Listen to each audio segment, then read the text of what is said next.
जय जिनेन्द्र। जैन सोल इस मेरी चैनल पे आप हमारे वीडियो देखने के पश्चात लाइक करें, सब्सक्राइब करें और नोटिफिकेशन बेल आइकॉन दबाएं, जिससे आपको हमारे वीडियो की सूचना सबसे पहले प्राप्त होगी। और आप हमें हमारे वीडियो के नीचे दिए गए पेज पर भी फॉलो कर सकते हैं। जय जिनेन्द्र। मंगल महामंत्र के पूर्ण विवरण के पश्चात अब हम मंगल उत्कृष्ट अर्थात केवली प्ररूपित धर्म के संबंध में विवेचन करेंगे।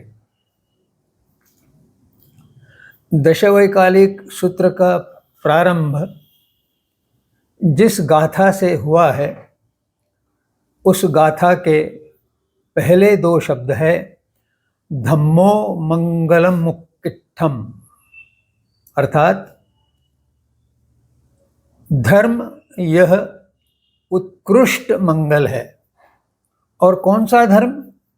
जो केवली भगवान द्वारा लोगों को व्याख्यायित किया गया है, परिभाषित किया गया है, कहा है, जिसे श्रावक श्राविकाओं ने प्रत्यक्ष तीर्थंकर भगवंत के व्याख्यानों और प्ररूपणा द्वारा सुना है। वह जैन दर्शन का धर्म मंगलों में सर्वोत्तम या सर्वोत्कृष्ट है। अब धर्म शब्द का अर्थ समझना बहुत आवश्यक है। वर्तमान में धर्म शब्द का अर्थ विकृत हो गया है। जो धर्म नहीं है उन्हें भी धर्म कहा गया है। जैसे क्रिश्चियनिटी अर्थात ख्रिस्ती, यह धर्म नहीं है, यह दर्शन नहीं है, यह संप्रदाय है, पंथ है। इसी प्रकार इस्लाम यह भी धर्म नहीं है, यह विचारधारा है, संप्रदाय है और पंथ है। धर्म इस शब्द की निर्मिति धर इस संस्कृत धातु के रूप से, जिसका मूल धातु है ध्रु, उससे हुई है और उसमें म व्यंजन जोड़ा गया है। धर इस धातु का अर्थ होता है धरण या धारण, और म इस व्यंजन का अर्थ है शांति अर्थात शांति की उत्तम अवस्था। इस प्रकार धर्म का अर्थ बहुत विशाल है। एक दूसरा अर्थ भी यहाँ बताया जाना आवश्यक है, जो कि धर्म की एक दूसरी पद्धति से संपूर्ण मानव जाति पर उत्तरदायित्व डालने का प्रयास है। इस दृष्टि से धर्म का अर्थ है कर्तव्य, मनुष्य का मनुष्य के प्रति कर्तव्य या दायित्व,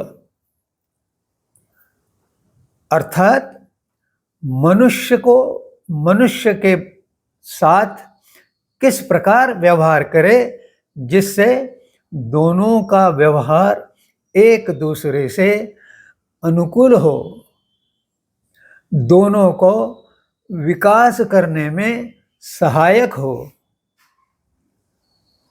आज जिन्हें धर्म कहा जा रहा है वे इन दोनों व्याख्याओं में सम्मिलित नहीं किए जा सकते।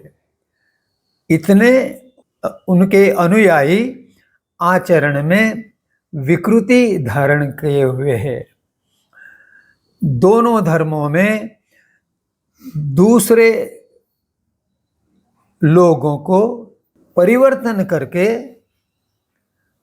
क्रिस्ती या इस्लाम धर्म स्वीकार करने के लिए दबाव डाला जाता है, प्रलोभन दिया जाता है।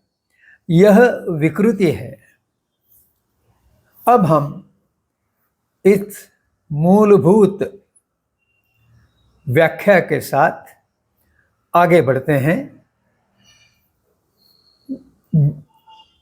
पहले हमने देखा है कि विश्व की निर्मित के लिए 6 मूलभूत द्रव्यों की आवश्यकता है। ये सत्य पर आधारित द्रव्य हैं, इसलिए उनकी व्याख्या सत्व द्वारा की जा सकती है। सत्व ऐसा द्रव्य है जो कभी परिवर्तित नहीं होता, जो कभी विनाश नहीं पाता, जो कभी दूसरे मौलिक द्रव्य में बदल नहीं कर सकता अपने आप को। अर्थात 6 द्रव्यों में से प्रत्येक द्रव्य का अस्तित्व सत्य पर आधारित है। वह अविनाशी है, वह शाश्वत है, इसलिए वह निरंतर है। चूंकि ये द्रव्य विश्व की निर्मित करने में सहायक है, इस विश्व के अस्तित्व के लिए सहायक है, इसलिए वे अनादि अनंत है। इनमें से 2 प्रमुख द्रव्य है। चेतन अर्थात जीवास्तिकाय, उसे आत्मा कह सकते हैं, और अचेतन अर्थात पुद्गलास्तिकाय, इसे पदार्थ कह सकते हैं। अब धर्म 2 प्रकार के हैं। एक है द्रव्य, जिससे विश्व का अस्तित्व दिखाई देता है। दूसरा धर्म है, यह जीवास्तिकाय से संबंधित है। जीव में आत्मा होती है और आत्मा के कारण उसमें जो चेतना शक्ति उपलब्ध होती है, उसके कारण जीव में भावनाओं का प्रवेश होता है, और इसलिए भाव धर्म यह दूसरे प्रकार का धर्म कहा जा सकता है, जिसमें मनुष्य की जो विचारधारा है वह भावनाओं से, संवेदनाओं से भारित है, और उस कारण उसका आचरण मनुष्य के प्रति मनुष्य के पद्धति से होता है, और इसे ही मानवीयता कहा जाता है। जिस धर्म में मानवीयता का अभाव है उसे धर्म नहीं कहा जा सकता, उसे विचारधारा का एक प्रवाह अर्थात संप्रदाय या पंथ, इसी भाषा में स्वीकार किया जा सकता है। जैन दर्शन एक भाव धर्म है और इसके 5 सिद्धांत है। आश्चर्य लगता है कि ये पांचों जो सिद्धांत है वह नकारात्मक लगते हैं, परंतु बहुत अधिक सकारात्मक है। जैसे अहिंसा, यह प्रथम सिद्धांत है। अ का अर्थ है नहीं और हिंसा का अर्थ है किसी का हत्या करना, किसी के हृदय में पीड़ा उत्पन्न करना, शारीरिक पीड़ा उत्पन्न करना, किसी के मन को आहत करना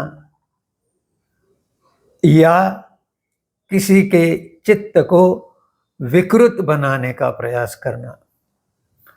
हिंसा का इतना विस्तारित रूप जो है वह अन्य किसी दर्शन में नहीं बताया गया। और इस हिंसा को टालना, छोड़ना, त्यागना, वह अहिंसा है। इस प्रकार नकारार्थी शब्द होते हुए भी इसमें जिस दुष्प्रवृत्ति का त्याग करने के लिए प्रेरित किया गया है, मार्गदर्शन किया गया है, इसलिए वह सबसे बड़ा सकारात्मक विचार है। इसी प्रकार से अमिथ्या अर्थात असत्य नहीं। मिथ्या का अर्थ है असत्य, झूठ, और उसका त्याग करना अमिथ्या है, इसलिए यह भी सकारात्मक बात है। अस्तेय, स्तेय अर्थात चोरी, और चोरी के विभिन्न स्वरूप जैन दर्शन में गहराई से बताए गए हैं, और ऐसे विकृत आचरण को त्यागना अस्तेय है, और इसलिए अस्तेय भी नकारात्मक लगता है परंतु है सकारात्मक ही। चौथा सिद्धांत है अमैथुन। मैथुन अर्थात दो विरुद्ध लिंगों का संयोग, और यह भी आध्यात्मिक दृष्टिकोण से बहुत पीड़ादायक है, इसलिए इसे भी मर्यादित करना या संभव हो तो त्याग देना, यह अमैथुन विचार भी विधायक है, विघातक नहीं। और अंत में अपरिग्रह। परिग्रह अर्थात संचय, भौतिक वस्तुओं का संचय, और विचारिक दृष्टि से देखा जाए तो इच्छाओं का संचय। इच्छाओं से बहुत अधिक संकट उत्पन्न होते हैं, और भौतिक संग्रह के कारण मनुष्य भौतिक साधन संपत्तियों को अधिक पाने के लिए प्रयास करता है। उस कारण अन्य लोगों को वह पीड़ा पहुंचाने की संभावना बहुत अधिक है, इसलिए इसे भी न करे, अर्थात न करे। इस प्रकार नकारात्मक रूप देते हुए उसे भी उत्पादक बनाया गया है, विध्वंसक नहीं। उसका परिग्रह का जो विध्वंसक रूप है उसको नष्ट करने का वह प्रयास है। इतना विवेचन करते हुए मैं आपसे प्रार्थना करता हूँ कि अपने मन में उठी शंकाओं को अपने तक सीमित न रखते हुए कमेंट सेक्शन के माध्यम से मुझे प्रेषित करें, जिससे मैं उन शंकाओं का निवारण करने में आपकी सहायता कर सकूं। जय जिनेंद्र।